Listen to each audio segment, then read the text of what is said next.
I'd like to begin this talk by dedicating it to Sir Ken Robinson, a friend and fellow speaker who passed away last year.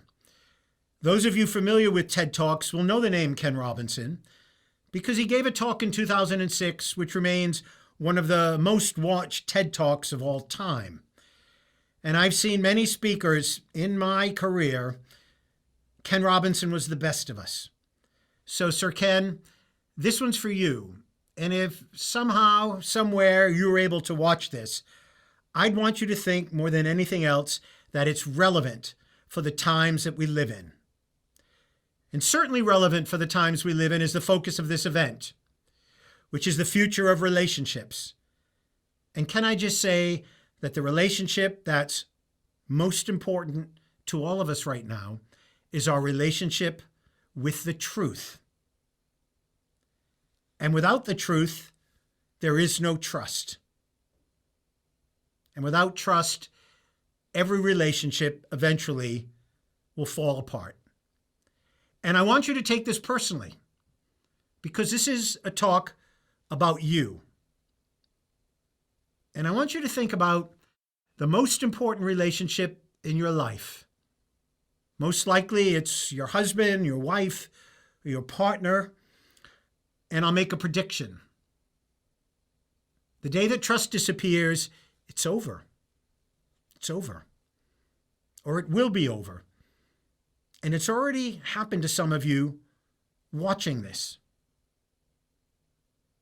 And the thing is, trust is so precious because it's so fragile.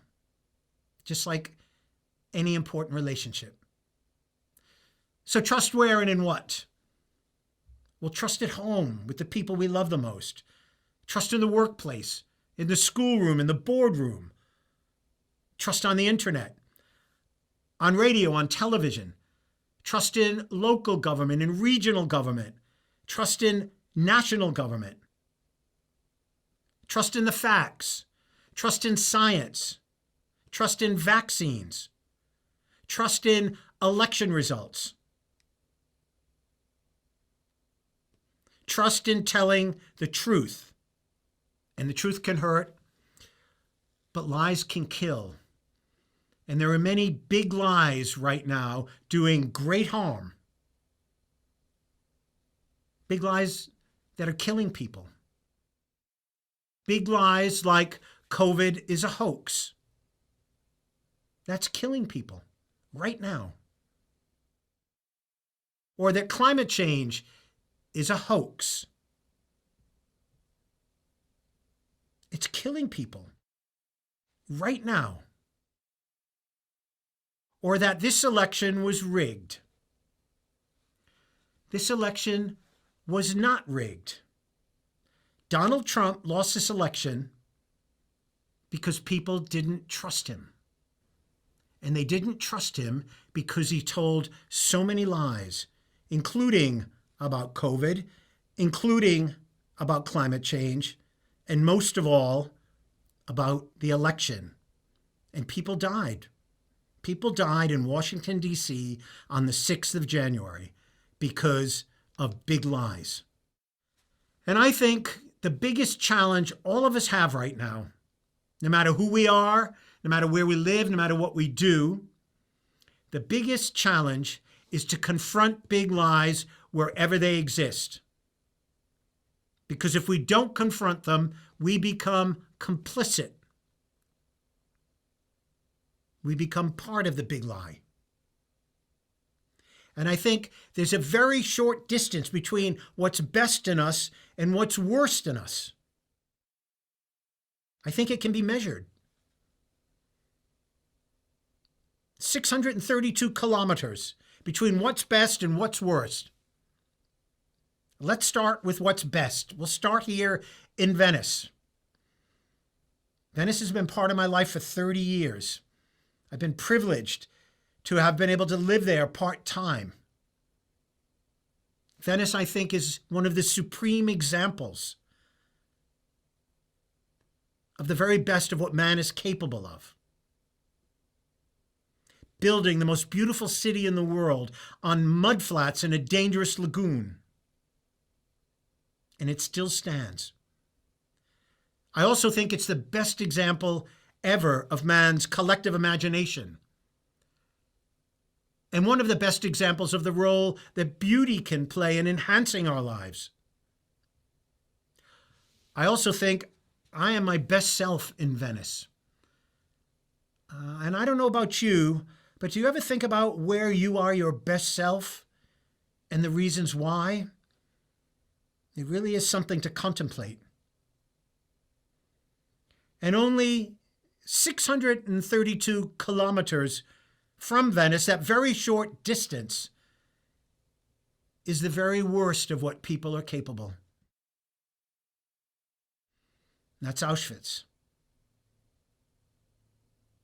And whether Auschwitz or Dachau or Buchenwald or any of the camps, they're the result of a big lie told for year after year, decade after decade, century after century, millennia, that certain people were subhuman, that certain people were evil.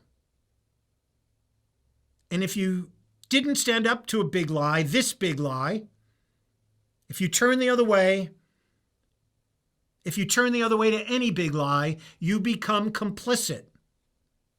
You become part of the big lie. We have a collective responsibility not to let that happen in the times that we live in. But I do remain a hopeful person. And I think that this quite shocking year of COVID has in many places brought out our better angels, where people have reached out to help each other. COVID has been a pandemic of many things, but as much as anything, it's a pandemic of loneliness. We've been so disconnected. We've been so disconnected from our families, from our friends, from our colleagues, from our customers, grandparents from grandchildren, teachers from students. And what have we wanted to do? We've wanted to reach out and touch people and hug people, kiss them, be around people. One of the ironies for me personally is that during 2018 and 2019, the most popular speech title that I was giving all over the world was one that was called The Human Touch, True Added Value in the Digital Age. And the premise of that speech was, as there were fewer and fewer human touch points along the so-called customer journey, those touch points became more valuable, because what is most valuable is what is most rare. And think during lockdown, what was most valuable? We wanted to be able to reach out and have a human touch in the relationships that mattered most to us. And as much as we needed technology surrounding us, as much as we could get, this year of COVID has reminded us that relationships are a human thing. They're about people doing things that machines simply cannot do, or won't do, or are not capable of doing. Yes, we want to surround ourselves with machines and technology that do more and more, including this machine, the lovely Alexa, and other machines like her. They know a lot about us, but you know what? They don't care about us. And if your children have a better relationship with Alexa than they do with their friends or with you, that is a problem. Or if you have a better relationship with Alexa than you do with your husband or wife, that is a problem. There's been a lot of change this year, hasn't there? But whilst that change has rather enveloped us, certain things haven't changed. They've been reinforced, and we've wanted them to remain the same. This novel, The Leopard, is the most famous Italian novel, many people believe, of the 20th century. In Italian, Il Gatto Pardo. And there's a famous line you might be familiar with. It might be the most clever, counterintuitive line of all time. Everything has to change so everything can remain the same. Everything has changed. But what we want to remain are the things and relationships, the people that matter most to us. We want to reach out to them. We want to have the human touch. And we want to understand that in these relationships, without the truth, there simply is no trust. And without trust, all relationships eventually will wither and die. So I compel you, after watching this, as a result of watching this, if you're going to take one thing away, one action, when there are big lies, confront them. Don't turn away. Don't be complicit. That is our collective responsibility right now.